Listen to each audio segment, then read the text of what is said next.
कौन सी है।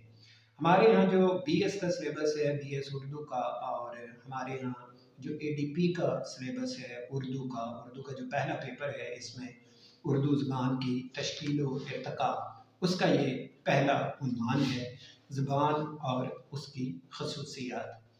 पहले हम देख लेते हैं कि ज़बान है क्या। ज़बान अल्लाह ताला की एक नेमत है। इंसान को अल्लाह ताला ने बहुत सारी नेमतें दे रखी हैं, और उन बहुत सारी नेमतों में एक बहुत खूबसूरत जो नेमत है अल्लाह ताला ने जो इंसान को दी है वो ज़ुबान है।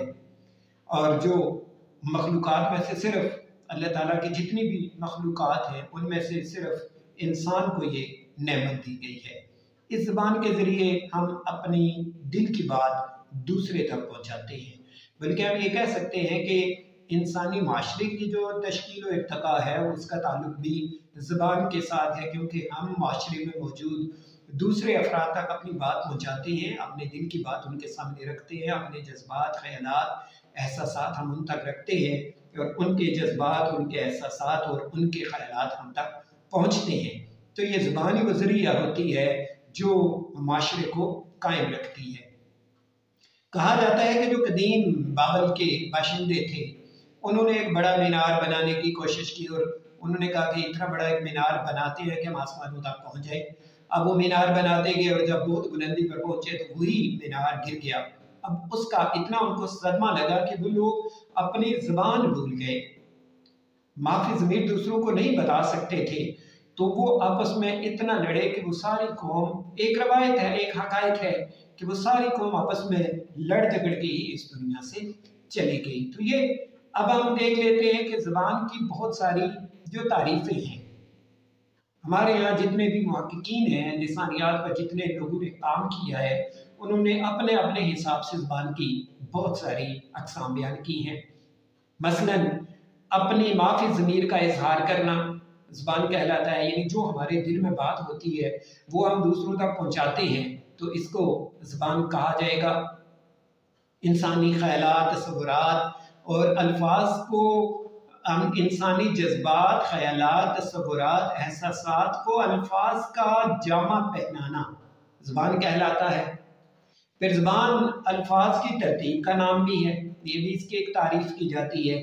फिर ज़बान एक ऐसा वसीला है जिसके ज़रिए एक जानदार अपनी ज़हनी कैफियत या बात दूसरे जानदार के ज़हन को मुंतकिल करता है, ये भी एक ज़बान की तारीफ़ की जाती है।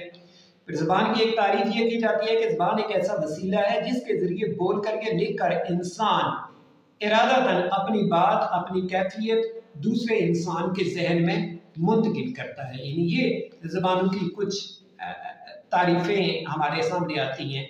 फिर ज़बान अल्फाज को तरतीब देने का नाम भी होता है कि अल्फाज हैं, हम अपने जहन में जो अल्फाज सोचते हैं, जो बात करते हैं, उस बात को एक ख़ास तरीके के ज़रिए जो हमें ज़बान सिखाती है, उस तरीके के ज़रिए हम वही बात दूसरों तक पहुँचा देते हैं और दूसरा इंसान हमारी वो बात समझ लेता है। फिर ज़बान के बारे में आप ये बात याद रखेंगे कि ज़बान का ताल्लुक, ये जो टंग है हमारी टंग, ज़बान, एक ज़बान लैंग्वेज होगी, एक ज़बान टंग होगी। एक वो ज़बान है जो बोली जाती है और एक वो ज़बान है जो अल्लाह ताला ने इंसान को एक नेमत दी है जिसके ज़रिए हम बोलते हैं। तो जो ज़बान का ताल्लुक होता है वो बोलने वाले के अल्फाज से, यानी हमारी ज़बान से, हमारे कानों से और हमारे ज़हन से होता है। और ये बिल्कुल एक कंप्यूटर का एक प्रोसेस है। जिस तरह कंप्यूटर पे होता है, हम कोई इनपुट देते हैं कंप्यूटर को, हम माउस के ज़रिए, हम कीबोर्ड के ज़रिए हम कंप्यूटर को इनपुट देते हैं। अब वो जो इनपुट है वो रैम के ज़रिए होती है, उसकी हार्ड डिस्क में या उसकी मेमोरी में चली जाती है, वहाँ जाके वो महफूज हो जाती है। उसके बाद जब हमने वही बात वहाँ से हासिल करनी है तो यही प्रोसेस होगा। हम इनपुट के ज़रिए, जो हमारी इनपुट डिवाइसेस होती हैं, इनपुट डिवाइस के ज़रिए हम उसी हार्ड डिस्क में जाके उसी बात को सिलेक्ट करेंगे और वो बात रैम से होती हुई हमारी मॉनिटर पे आ जाएगी, हमारी स्क्रीन पे आ जाएगी, हमारी आंखों के सामने आ जाएगी। तो इसी तरह जब हम बात कर रहे होते हैं, जो अल्फाज हम बोल रहे होते हैं, एक तरह से उनका अक्स हमारे जहन में आता है। मसलन मैं लफ्ज़ कहता हूँ किताब, अब फ़ौरन किताब की एक तस्वीर मेरे जहन में आ जाएगी, मेरी स्क्रीन पे आएगी। मैं लफ्ज़ मोबाइल कहता हूँ तो उसकी आवाज़ मेरे सामने, उसकी जो तस्वीर है वो मेरी आंखों के सामने आ जाएगी। फिर आप ये याद रखिए कि ज़ुबान का ताल्लुक इंसान के कानों के साथ है। साइंस की जो जदीद तहकीक है उसने ये साबित किया है कि बहुत सारे ऐसे लोग जो गूंगे होते हैं, यानी जो बोल नहीं सकते, बुनियादी तौर पर वो बहरे होते हैं, वो गूंगे नहीं होते। मसला उनके कानों का होता है, क्योंकि ज़ुबान का ताल्लुक सुनने के साथ है। भी एक बच्चा पैदा होता है, वो इंग्लिश सुनेगा तो इंग्लिश बोलेगा, वो उर्दू सुनेगा तो उर्दू बोलेगा, पंजाबी सुनेगा तो पंजाबी बोलेगा, पहाड़ी सुनेगा तो पहाड़ी बोलेगा, सराइकी सुनेगा तो सराइकी बोलेगा। और जब वो नहीं सुनेगा तो कॉमन सेंस की बात है, वो नहीं बोलेगा। तो लिहाजा बहुत सारे ऐसे गूंगे, उनका इलाज इस तरह किया गया कि उनके कानों का इलाज हुआ। बल्कि एक मेरा आपने एक बड़ा मजे का एक लतीफा है क्लास का, कि क्लास को मैं पढ़ाता था तो उस क्लास में एक कोने बने एक स्टूडेंट बैठा होता था, शरारती था, और वो तंग करने के लिए रोज कोई ना कोई नई बात कह देता था। एक दिन मैंने पढ़ाना शुरू किया, वो कोने से एक दफा बोला, कहते सर आवाज नहीं आ रही। अब मैंने थोड़ी आवाज ऊंची कर दी, रेज की। थोड़ी देर बाद वो फिर बोला, कहता है सर आवाज नहीं आ रही। तो मुझे थोड़ा गुस्सा भी हुआ, मैंने माइंड भी किया। मैंने उसे कहा भी अगर तुझे आवाज नहीं आ रही तो अपने कान जाके साफ करवाओ।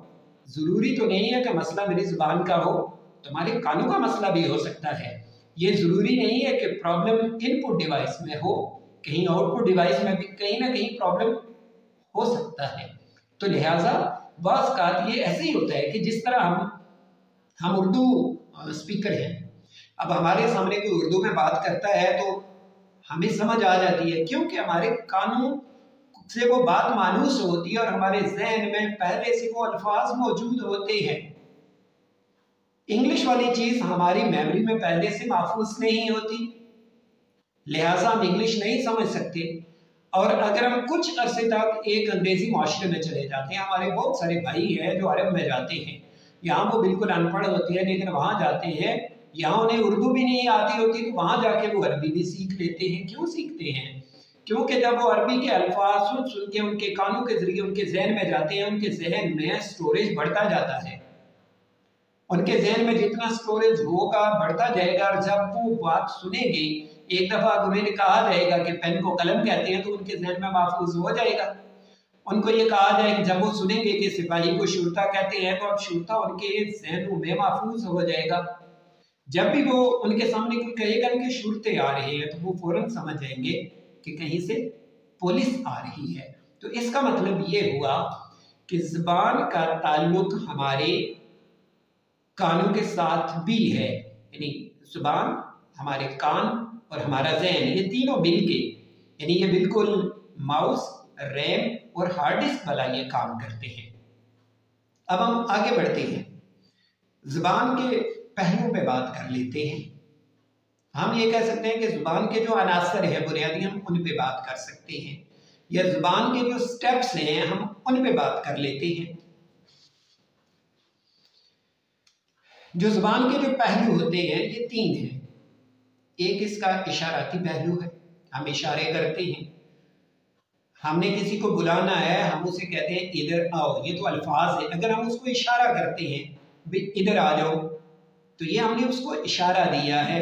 एक बंदा बहुत दूर खड़ा है, आपने क्रिकेट में देखा होगा, अब वो जो प्लेयर्स हैं वो ग्राउंड में होते हैं, उनको ग्लव्स की ज़रूरत पड़ती है, उनके बल्ले में कोई इशू होता है, तो अब वहाँ पर पिच से वो उनका जो होता है वो ड्रेसिंग रूम होता है, वहाँ वो आवाज़ नहीं पहुँचा सकते, फिर उनको वो इशारे करते हैं। पानी पीना है तो पानी वाला इशारा करेंगे, अगर उन्हें ग्लव्स चाहिए तो वो हाथों वाला इशारा करेंगे, अगर उन्हें बैट चाहिए तो उसका कोई इशारा करेंगे। तो ज़बान का एक पहलू इशाराती पहलू होता है। और हमारे यहाँ जो गूंगे होते हैं, जो लोग नहीं बोल सकते, वो इशाराती पहलू के जरिए एक दूसरे से अपना अपना पैगाम दूसरों तक पहुंचाते हैं। तो ये भी ज़बान का एक पहलू है। फिर ज़बान का जो दूसरा पहलू है वो सौती है, साउत, आवाज़। हम आवाज़ देते हैं, हम कहते हैं ये कुर्सी इधर ले आओ, ये कलम वहाँ पर रख दो, मुझे पानी पिला दो, मुझे खाना खाना है। हम जो हमने बात करनी होती है हम उसका नाम लेते हैं। ये ज़बान का दूसरा पहलू है। नंबर 1 इशाराती पहलू, नंबर 2 सौती पहलू और नंबर 3 हमारा तहरीरी पहलू है। हम लिख के भी, जो हमारी जितनी आजकल मोबाइल पे जितनी हमारी कम्युनिकेशन होती है ये सारी लिखने से होती है, ये सारा तहरीरी पहलू है। हम किसी को एक पैगाम भेजते हैं, वो उसका जवाब देता है, फिर हम पैगाम भेजते हैं, वो हमें उसका पैगाम देता है। ये सिलसिला खत व किताबत के जरिए भी यही होता था। तो इसको कहते हैं ज़बान का तहरीरी पहलू। यानी आप ये कह सकते हैं कि दूसरों तक अपना पैगाम पहुंचाने के लिए हम ये 3 ज़राए इस्तेमाल करते हैं, इशाराती पहलू, सौती पहलू और तहरीरी पहलू। अब हम बात करते हैं, आगे बढ़ते हैं और ज़बान की खसूसियात, इस पर हम दोनों की खसूसियात पर पढ़ेंगे। ज़बान बतौर टंग, यानी ये ज़बान बोलने वाली वो जो एक आला है, और ज़बान बतौर लैंग्वेज, हम दोनों की खसूसियात देख लेते हैं। अब जो इंसानी ज़बान की खसूसियात है, ये जो अल्लाह ताला ने हमें एक नेमत दी हुई है, बहुत सारी नेमतों के साथ हवा से हमसा में ये बड़ी अहम है ज़बान हमारी। इंसानी ज़बान की खसूसियात ये अल्लाह ताला ने इंसान को जो ज़बान दी है इसकी 2 खसूसियात हैं। नंबर 1 है कि इसकी साख्त में दोहरापन है, यानी इसमें ड्यूलिटी ऑफ स्ट्रक्चर है, या आप कह सकते हैं कि इसको आप डबल आर्टिकुलेशन आप कह सकते हैं। इसकी 2 सतहें हैं, जो हमें अल्लाह ताला ने ज़बान दी है, इसकी ये 2 सतहें हैं। एक बामानी इकाइयों की सतह है कि इसके अंदर ये अल्लाह ताला ने एक सलाहियत रख दी है कि ये बामानी बात करेगी।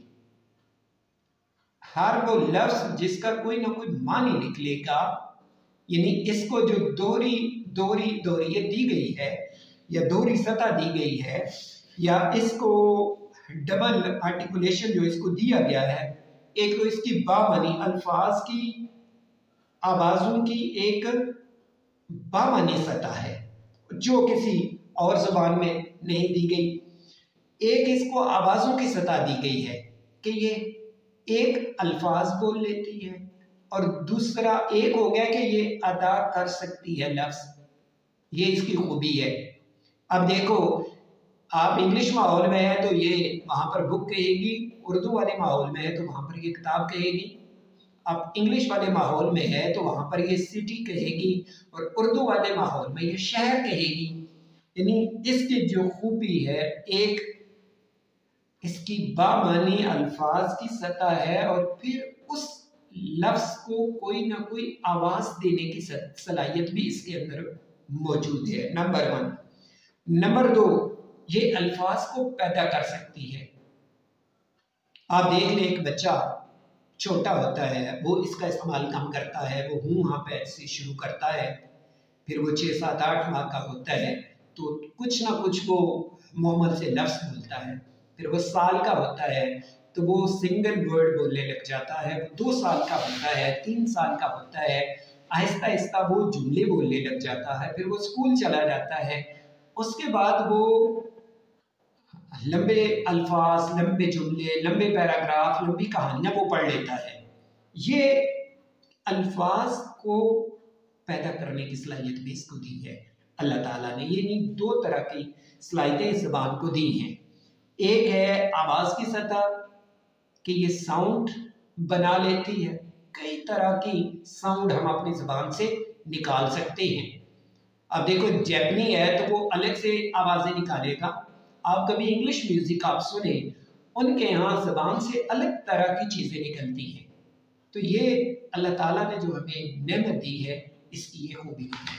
अब हम देख लेते हैं कि जो ज़बान है, ज़बान बतौर लैंग्वेज, हम उसकी खूबियाँ देख लेते हैं। नंबर 1, ज़बान का अमल बोलने वाले सुनने वाले के दरमियान वाक़ई होता है। तयशुदा बात है कि ज़बान का ताल्लुक बोलने वाले के साथ और सुनने वाले के साथ है, ये ज़ुबान की खुसूसियत है। जिस तरह का कोई बोलने वाला है, आगे सुनने वाला भी उसी तरह का बात होगा, तो फिर ये 2 वे कम्युनिकेशन होगी। अब फर्ज किया हम उर्दू बोल रहे हैं, सामने कोई चाइनी बैठा है, जिसकी समझ में कोई बात नहीं हो रही, तो ये फिर ज़ुबान का वन वे कम्युनिकेशन होगा। यानी ज़ुबान का ताल्लुक सुनने वाले और बोलने वाले के दरमियान होता है। इसलिए जो तालीम के माहिरीन हैं वो ये कहते हैं कि जब आप क्लास में पढ़ा रहे हैं, आप स्टूडेंट को कोई कंसेप्ट देना चाहते हैं, पहले तो जाहिर है आप साइंस पढ़ा रहे हैं तो आपने इंग्लिश में वो कंसेप्ट देना है, आप इंग्लिश में वो कंसेप्ट दें।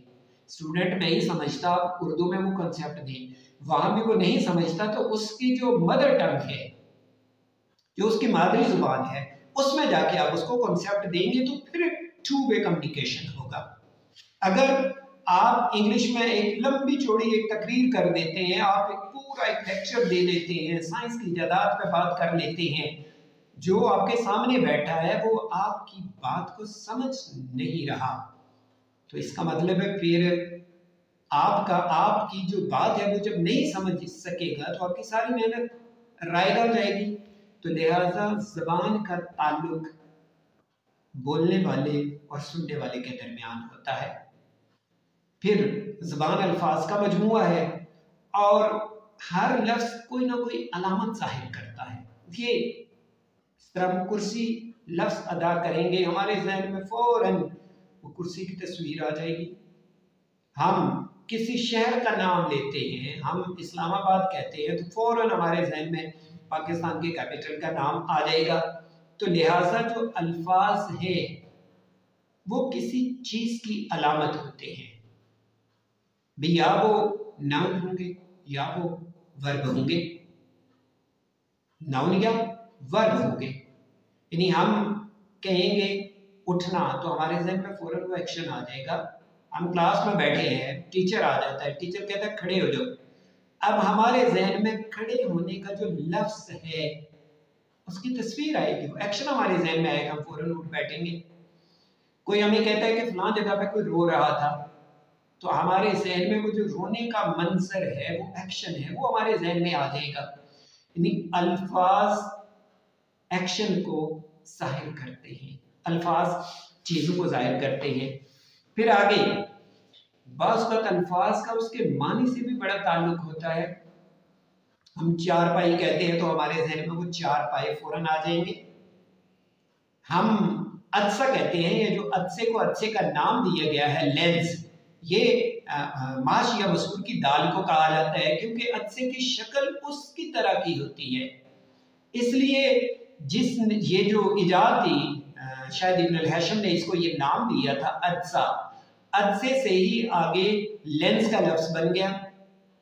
यानी जैसे उसने अदसे की शक्ल को देख के उसका नाम अदसा रख दिया। इसी तरह लफ्ज़ मंशूर है हमारे यहाँ, ये जो प्रिज्म जिसे हम कहते हैं, जो रोशनी की एक शुआ को 7 रंगों में बखेर देता है, प्रिज्म फिजिक्स में है। फिजिक्स में स्पेशली जो हमारी जितनी इजादात हैं उनके नामों के पीछे उसके नाम का मानी से बड़ा एक ताल्लुक है। अब मंशूर जो लफ्ज़ होता है, मंशूर के लफ्ज़ी मानी भी पिलाना है। अब उस वो जो डिवाइस होती है, वो जो इंस्ट्रूमेंट होता है जिसको मंशूर कहा जाता है, प्रिज्म कहा जाता है, क्योंकि वो रोशनी की एक शुआ को 7 रंगों में बखेर देता है। ताल्लुक उसका है उसके साथ। हीटर आप देख लें, वो हीट पैदा करता है, लाइटर हम कहते हैं, वो लाइट देता है। इसी तरह और भी बहुत सारे ऐसे, मसलन दूरबीन। फिर ज़ुबान के लिए, ज़ुबान के एक ये भी खूबी है कि इंसान जिस माहौल में रहता है इंसान वही ज़ुबान सीखता है। ये ज़ुबान की एक खुसूसियत है। वो पंजाबी माहौल में पैदा हुआ, पंजाबी सीख रहा है, वो उर्दू माहौल में है तो उर्दू सीख रहा है, वो पश्तो माहौल में है तो वो पश्तो सीख रहा है। और फिर ज़बान के लिए सुनना भी ज़रूरी है। पहले मैंने ये बात कही, कहते हैं कि एक बच्चे का ये तजर्बा किया गया कि उस बच्चे को पैदा होते एक जंगल में रख दिया गया, बेच दिया गया, एक पिंजरे में बंद कर दिया गया। अब वहीं उसको खाने पीने की चीज़ें पहुंचाई जाती थी। अब जब 3 साल तक उस बच्चे को वहीं रखा गया, 3 साल बाद, क्योंकि उस जंगल में उसने जो आवाज़ें सुनी थी, 3 साल बाद जब उस बच्चे को इंसानी माहौल में लाया गया तो वो बच्चा वही आवाज़ें निकालता था जो जंगल के जानवरों की आवाज़ें थी। जो आवाज़ें उसने सुनी थी वही आवाज़ें उसने बयान की थी। फिर इसी तरह ज़ुबान का एक ढांचा होता है, एक स्ट्रक्चर होता है। ज़ुबान की ये भी एक खूबी है, ज़ुबान का पूरा एक सिस्टम है, उसमें अल्फ़ाबेट आ जाते हैं, ज़ुबान के आ जाते हैं, फिर उसमें इल्मुल सर्फ़ आ जाता है, फिर इल्म नाव आ जाता है। पहले हर्फ आते हैं, हर्फ से अल्फाज बनते हैं, अल्फाज से जुमले बनते हैं। जुमले की पूरी एक तरतीब होती है, यानी जहां पर स्ट्रक्चर नहीं है, ढांचा नहीं है, साथ नहीं है, वो जुबान चल ही नहीं सकती, वो जुबान बन ही नहीं सकती, और ऐसी जुबानें दुनिया के नक्शे से मिट जाती हैं। तो जुबान का पूरा, जुबान में पूरा एक डिसिप्लिन है, जुमला बनाने का तरीका है, फाइल बनाने का, फाइल कैसे होगा, मफूल कैसे होगा, फेल कैसे बनेगा, इसमें मारफा क्या होगा, नकरा क्या होगा, इसी तरह जुमले की तरकीबें ना भी एक होगी। तो लिहाजा ज़बान के लिए ज़बान की खसूसियात में एक ये भी खसूसियत शामिल है कि ज़बान का पूरा एक ढांचा होता है। तो आखिर पे फिर कुछ बुनियादी लिसानी महारतें भी होती हैं, 4 बेसिक स्किल्स हैं। ज़ुबान सीख के कैसे जाती है? ज़ुबान के लिए सबसे अहम चीज़ सुनना है। सबसे पहले इंसान सुनता है, एक बच्चा है वो पैदा होता है, पैदा होने से लेके 1 साल तक वो सुनता है, फिर वो घर में सुनता है, वही चीज़ें अदा करता है, फिर वो रिश्तेदारों से जो सुनता है वही अदा करता है, फिर वो स्कूल में जाता है, जो कुछ उसको वहाँ पे सुनाया जाता है वो आगे बयान करता है। तो ज़ुबान के लिए सबसे पहली जो स्किल है ज़ुबान सीखने के लिए वो सुनना है, उसके बाद फिर बोलना आता है। जो जितना सुनता है वो उतना बोलता है। इसलिए मैं अक्सर अपनी क्लास में कहता हूँ कि जब स्टूडेंट बात ना सुनना चाहिए या वो ज़्यादा बोलना चाहे, तो फिर मैं उन्हें कहता हूँ कि अल्लाह ताला ने इंसान को 2 काम दिए हैं। इसका मतलब है कि आप ज़्यादा सुने, और ज़ुबान एक दी है, इसका मतलब है कम बोलें। फिर जितना आप सुनेंगे उतना आप बोलेंगे, अगर आप नहीं सुनेंगे तो नहीं बोलेंगे। जब आप टीचर की बात को सुनेंगे नहीं, जो टीचर पढ़ा रहा है, क्योंकि आपने सुनना है तो समझना है, जब आप सुनेंगे नहीं तो आप समझेंगे नहीं। तो लिहाजा जितना आप सुनेंगे उतना आप बोल सकेंगे। उसके बाद फिर पढ़ना आ जाता है, और जो चौथी स्किल होती है वो लिखना आ जाता है। तो ये था मेरा आज का मुख्तसर सा लेक्चर ज़बान पे। ज़बान क्या है, ज़बान की मुख्तलिफ तारीफ़ें, ज़बान की खसूसियात, ज़बान के पहलू, और इसी तरह जो 4 बुनियादी लिसानी महारतें होती हैं उन पर मैंने बात की। तो इसके बाद जो हमारा अगला टॉपिक होगा वो ज़बान और बोली में फ़र्क पे मैं बात करूँगा कि बोली क्या होती है। हमारा जो दूसरा टॉपिक है वो बोली के बारे में है। ज़बान क्या है, बोली क्या है, ज़बान और बोली में फ़र्क क्या होता है। तो तब तक